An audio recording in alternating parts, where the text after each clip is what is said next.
I thought I had everything: private jets, penthouses, and a bank account that never ran dry. But nothing prepared me for that Tuesday morning when she walked into my office, changed everything I thought I knew about love, and showed me what I'd been missing all along. If you've ever wondered if true love can break through walls built by wealth and privilege, you need to hear this story. Hit subscribe and turn on notifications, because what you'll learn might change how you see relationships forever. I'm David Blake, and by most people's standards, I had everything. At 38, I owned 3 homes across the country, drove cars worth more than most houses, and had a net worth that put me on Forbes's radar. My corner office on the 52nd floor came with a view of Central Park that real estate agents called priceless, but I'd stopped looking at it years ago. Every morning started the same way. My personal assistant would knock at 6:30 a.m. sharp. By 7 o'clock, I'd be swimming laps in my private pool.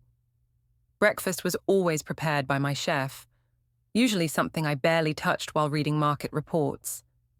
The Mercedes would be waiting downstairs, and by 8:30, I'd be at my desk, surrounded by mahogany walls that cost more than my childhood home. People think money solves everything. They're wrong. It just creates a different kind of prison, one with silk sheets and champagne. But prison walls just the same. I hadn't had a real conversation in months. Business meetings don't count. They're just transactions with ties and handshakes. Even my family had become appointments in my calendar. Dinner with mother, 7 p.m., Walker's Club. The nights were the hardest. After the deals were signed and the calls were made, I'd sit in my living room that looked like it came straight from an architecture magazine, and I'd feel nothing. The silence was deafening. Sometimes I'd turn on the TV just to hear another human voice, though I wasn't really watching. Christmas that year, I spent alone in Aspen. My so-called friends were there too, in their own chalets, but we barely saw each other except for obligatory dinner parties where we talked about stocks and golf handicaps. On Christmas morning, I opened presents my assistant had shipped to me: designer sweaters, the latest gadgets, things I didn't need from people who didn't really know me. Looking back, I realize I was sleepwalking through my life, going through motions that everyone said would make me happy. The success story that seemed perfect from the outside was hollowing me out from within. I had everything money could buy, but I was emotionally bankrupt. Then came that Tuesday in March. I remember it was raining, one of those grey, cold days that makes Manhattan feel like a different city entirely. I was late for a morning meeting, something that never happened. My usually efficient world was already sliding off its axis, and I didn't even know it yet. Little did I know that in exactly 43 minutes, someone would walk into my life and turn everything I thought I knew about love, about happiness, about what makes life worth living, completely upside down. She would see right through the expensive suit and the practiced smile to the empty man underneath, and somehow, incredibly, she would find something there worth loving. But I'm getting ahead of myself. Let me start with the moment that changed everything. I was scrolling through emails when Carol, my executive assistant, buzzed in. "Mr. Blake, the consultant for the Watson account is here." "Send them up," I replied without looking up. Another expert to solve another problem that would make me another million. Same script, different day. 5 minutes later, I heard the conference room door open. I was still finishing a call to Tokyo when she walked in. When I finally hung up and turned around, I actually froze. She stood there in a navy dress that was professional, but somehow still vibrant, carrying herself with a quiet power that filled the room. Her box braids were pulled back in an elegant bun, and there was something in her eyes, intelligence mixed with warmth, that caught me completely off guard. "Mr. Blake, I'm Nia Thompson," she said, extending her hand. "I appreciate you taking this meeting." Her handshake was firm, confident. Most consultants who came through here were either intimidated by my corner office or trying too hard to impress me. She was different. She looked around the room with genuine interest, not the calculated admiration I was used to seeing. "Tell me about the Watson project," I said, getting straight to business. But as she started explaining her strategy, something shifted. She didn't just throw around buzzwords or present cookie-cutter solutions. She talked about the human element, how the layoffs would affect families, how we could restructure to save jobs instead of cutting them. "With respect, Mr. Blake," she said at one point, "I believe maximizing profits at the expense of people is short-term thinking. Real success creates value for everyone involved." No one had challenged my business philosophy in years. They wouldn't dare. But here she was, respectfully dismantling my approach and offering something better.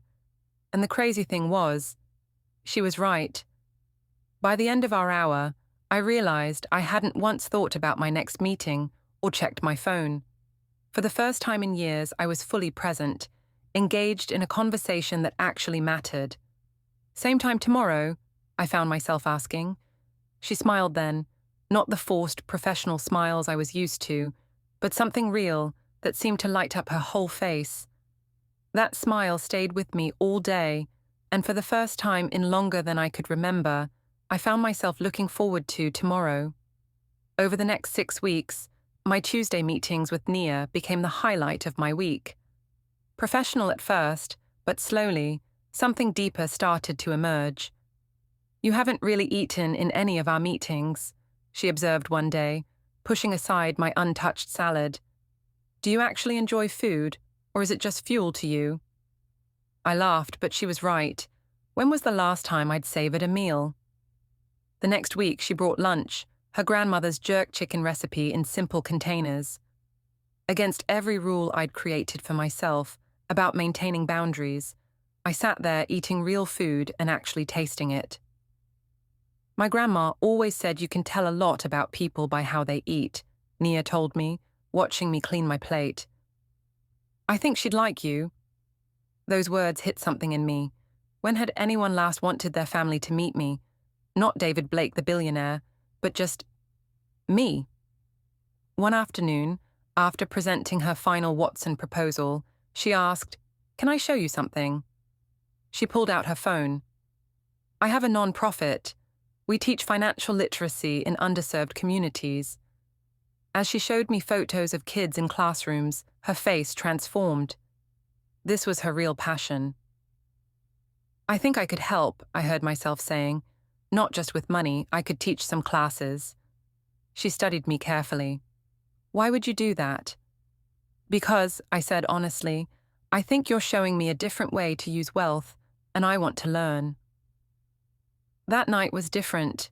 Instead of another business dinner, I found myself at her community center, teaching teenagers about compound interest, while Nia translated my Wall Street jargon into real-world examples, watching a 14-year-old's eyes light up when she understood how to start saving. That hit me differently than any deal I'd ever closed. Walking to her car that evening, Nia turned to me. "You know, most billionaires I meet talk at you. You actually listen." "Maybe I just found something worth listening to," I replied. There was a moment, standing under a streetlight in Harlem, so far from my usual world, when I felt more myself than I had in years. For once, my wealth hadn't been the most interesting thing about me, and it was liberating. The shift happened gradually, then all at once. 3 months after we met, Nia and I were inseparable, but my world didn't know what to make of us. "David, darling," my mother said at the country club, "I just don't understand this new friend of yours." She said friend like it tasted bitter. The implications were clear. Wealthy men like me didn't seriously date women like Nia, no matter how accomplished they were. My business associates weren't much better. At corporate events, they'd ask pointed questions about her background, how we met, whether this was serious. Some even suggested she was after my money. It infuriated me in ways I'd never experienced before. But the hardest moments came from Nia's doubts. Late one night, after a particularly tense dinner with my circle, she finally spoke up. "David, what are we doing?" Her voice was soft but steady. "You introduced me as a consultant to your business friends. You change the subject when people ask about us. Are you ashamed of me? I felt my heart break. Never. God, Nia, never. Then what? I found myself confessing everything. How my world wasn't built for this kind of love. How I was terrified of losing her to the pressures. How I felt caught between two lives that weren't meant to intersect. I love you, I said, the words feeling both foreign and completely natural. For the first time in my life, I understand what that means. It's not about convenience or status or any of that bullshit I used to think mattered. It's about finding someone who makes you want to be more than you are. Her eyes glistened. I love you too, but love without courage is just another kind of poverty, David. That conversation changed me. The next board meeting, when someone made a snide comment about David's latest interest, I stood up. That woman you're referring to is Nia Thompson, the most brilliant person I know, and I'm in love with her. If that's a problem for anyone here, I suggest you reconsider your position at this company. The room fell silent. In that moment, I realized I'd been holding myself hostage to other people's expectations for too long. Later that week, I took Nia to meet my mother again. This time, I held her hand throughout lunch. When my mother tried her usual subtle put-downs, I responded clearly. Mum, Nia is the best thing that's ever happened to me. I hope you can accept that. For the first time, I saw my mother's carefully constructed facade crack. Maybe she recognized the same genuine happiness in me that I finally felt myself. That's when I knew. This woman didn't just enter my life. She'd opened doors I didn't even know were locked. 6 months after that fateful Tuesday, I stood in the same conference room where we first met, but this time I wasn't there for business. I've called this meeting to announce a change, I told my board. Blake Enterprises will be establishing a new division focused on economic empowerment in underserved communities. We'll be partnering with the Thompson Foundation, and Nia Thompson will be heading this initiative. But the real announcement came later that evening, on the roof of a brownstone in Brooklyn that we'd just bought together to convert into a community education center. You know what I realized? I told Nia as we looked out over the glittering skyline. I spent 40 years building an empire of things, never understanding that true wealth isn't counted in dollars. It's measured in moments like this. She smiled, that same smile that had captivated me from day one. And what other revelations have you discovered, Mr. Blake? That love isn't about finding someone who fits into your world. It's about finding someone worth rebuilding your world for. I knelt then, pulling out a ring that had belonged to my grandmother, the one person in my privileged life who'd understood that money without love was just sophisticated misery. Nia Thompson, you saved me from a life I didn't even realize was killing me. You showed me what it means to live with purpose, to love without reservation, to use privilege as a bridge instead of a wall. Will you marry me? Through tears, she said yes. Today, 2 years later, our wedding album sits on my desk, not in some stuffy private club, but in the community center where we first connected. Those pictures tell our real story. Nia in her ancestral cloth, me in a blue suit that finally felt genuine, surrounded by people who loved us for who we were, not what we owned. My mother came to the wedding. She'd changed too, humbled perhaps by seeing her son find real happiness outside the confines of their carefully controlled world. As she watched Nia laugh with our mixed gathering of Wall Street executives and community activists, I saw understanding dawn in her eyes. The Blake Foundation now works alongside the Thompson Initiative, creating opportunities for kids who remind me of myself before I forgot who I was. When I teach those classes now, Nia by my side, I finally understand what my wealth was always meant for.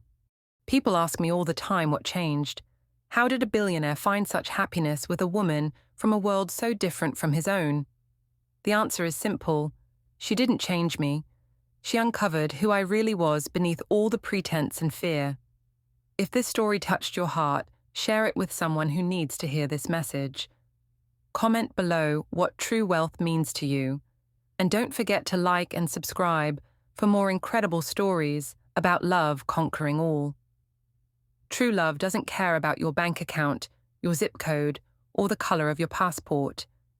It cares about your heart, your courage, and your willingness to fight for something real in a world of artificial everything.